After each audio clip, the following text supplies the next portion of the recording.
Alright guys, American Horror Story, Episode 5, Boy Wonder. I apologize that I am so late on this one. I've been late on all the others. I know only a few of you will watch this by this point, but whatever. I've been on vacation. As you guys know, I'm not going to repeat myself. Let's get into the episode. I'm really just enjoying everything since the last episode. Like, all of last episode and all of this episode, they just got me now. Like, I'm in this story. I'm totally invested. They're really stringing me along very well. So kudos to them for that right now. I'm really into this. It does. I don't know why. I said this last time. I shouldn't say I don't know why. I know why, but it's very much feeling like almost an adult Harry Potter at the moment, these last two episodes, especially this one. So I'm digging that vibe. So we got Cordelia here, and she blacks out of the last episode, and when she wakes up here, she wakes up in an apocalyptic world.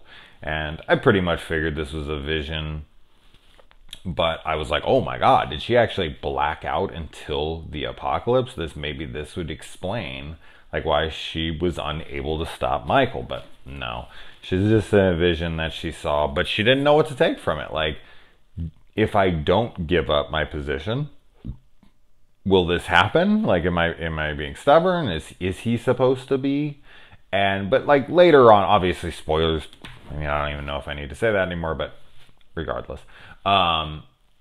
She, at the end, it seems like she's never had any plans on giving him, the reins here. But, I don't know, like the way that this kind of plays out in the beginning, it very much suggests to me that she is very unsure of what she needs to do here, that she saw this apocalyptic future, and she doesn't know what brings it on, whether it's her giving up the throne or not.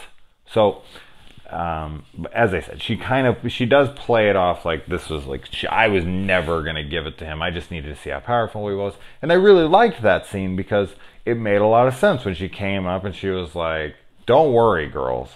Like, that isn't the plan here. The plan is that I just made this guy show his full hand to me so I know how powerful he is. And whilst doing that, he went and did something I never could, and he resurrected all of my key players to fight against him later. Which she resurrected, Coco and Mallory and whatnot. And then he brings back the other girls that she couldn't bring back. Some are in hell and some are in limbo or trapped in this hotel and all this stuff. So I really dug that when she said that. And she acts like a fucking boss. Like, she's so cool in this episode.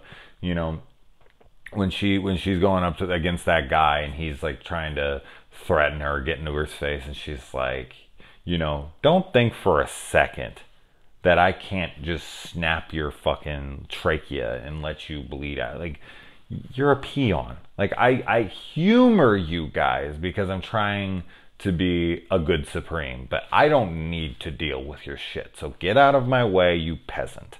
I don't know. I love the way that she delivers all those lines. I love the way she's like kind of embodying, or I don't know. She's really just fully in power and trying to make the right moves to stay that way. And because she knows something's off about Michael Langdon. She does not want him to take over. Nobody does. Except for some of these guys that are around him that are just so obsessed with a guy taking over. They just want to be seen like as equals.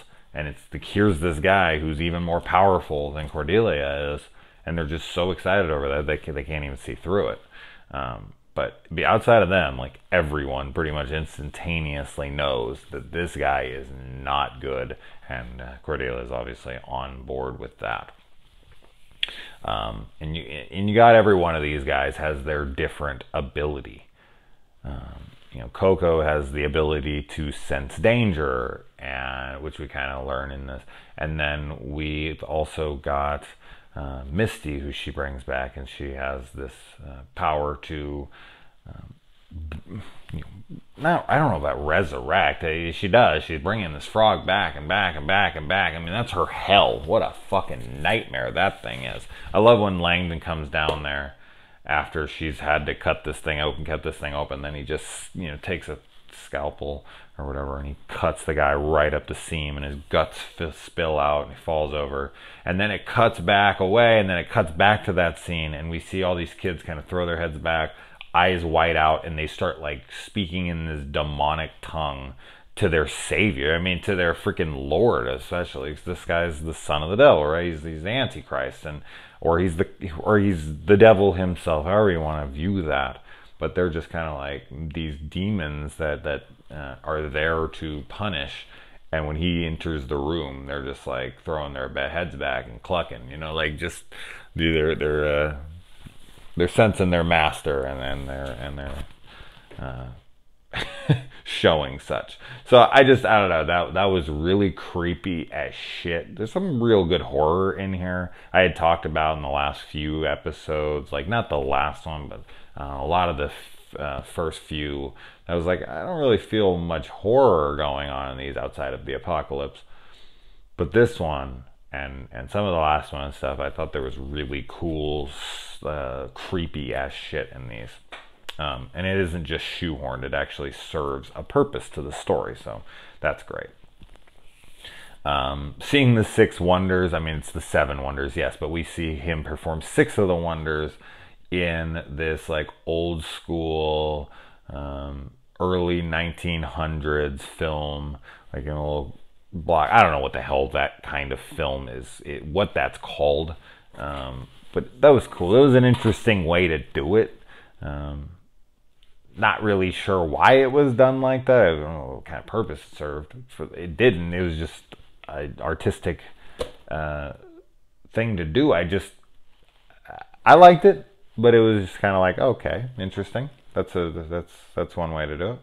And then that guy, I mean, John Henry gets his ass murdered by Langdon's caretaker there, and that guy's in on it. I was like, oh shit. Like, but then later, I don't know if he really does sense something's wrong, or if he's just, trying to play both sides. I'm going with that he's trying to play both sides. I think, he's there and he's just like, I sense something too, or some bullshit. And it's like, yeah, right, dude. No way. So I don't trust him at all, obviously. Why should I? Seeing Stevie Nicks again, that was cool. Long song there. It was fine. And the murder house tease, the murder house from Murder House, is teased here at the end. Like, this is where it all started. I thought that was there was a cool line there at the end. And I think that's mostly it. Oh man, I'm really curious to see how the apocalypse comes to be. I'm curious on all of it, but I'm really looking forward to seeing, his caretaker there dying and him bringing her back as some robot. I'm not sure how that's going to all play out. Who builds that robot for him, or where he gets that, or animate, whatever the hell you want to call it.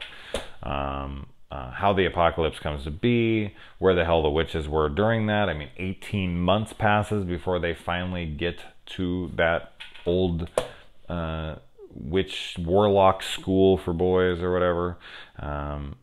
Jesus Christ, so much left. So much to explain and explore, and we're already 5 episodes into 11, right? There's only going to be 11, so we're about halfway in. And I just feel like there's so much more to explore here, and I really, really look forward to seeing what's going to happen from there.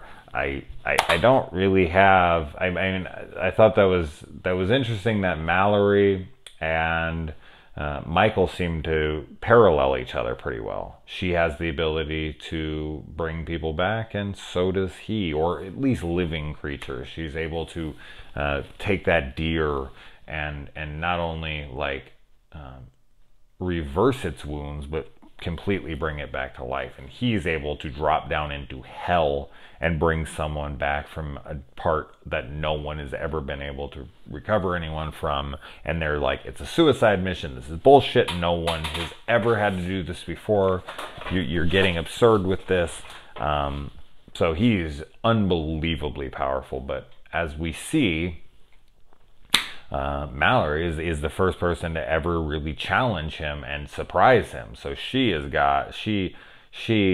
is supposed to be the supreme, right? He's the offsetting imbalance to this. This is why the apocalypse came to be. I had also theorized for a minute that maybe this is all just Cordelia's vision that we're seeing. That would be a pretty lame cop-out at the end. I don't know if this will be able to be undone. I know that I'd heard that the next season's supposed to be a sequel to this season. And it's like, well, the whole world is wiped out. That's we'll see what happens there. But as far, yeah, I don't know. Like, her and him having those similar parallels, she's obviously going to be the one that has to eventually defeat him. Cordelia is going to have to take her under her wing and show her how to defeat him, train her with all she's got. I'm not sure how Cordelia has survived because she was fading out from existence. As soon as Michael seems to have passed the test, she seems to be dying. And so it's like, now here we go, fast forward 18 months, an apocalypse later, plus 18 plus months later, and an apocalypse, and this is way later than when she was dying in that moment. It's not like the apocalypse happened in a day after when he did that. I mean, I don't know what the time frame is, but I can imagine that it's you know, not within the week or anything. So there's some time that passes in between, and she still seems to be fine as it sits. Maybe Misty healed her. You know, we got a lot of characters there. She seems to have her whole army with her at the moment. So, well, I guess a couple are missing. We don't know if they are alive or dead as of right now in the present, you know, all the way out in the present, because we haven't been there in a couple episodes now, really. I mean, for more than like a minute. So when we'll get back there, I would expect we got to get back there by next episode. We can't be away from it for too long. But this is great. It's a great episode. So theories, what are you guys thinking? What did I miss? As always. So yeah, until then, bye guys.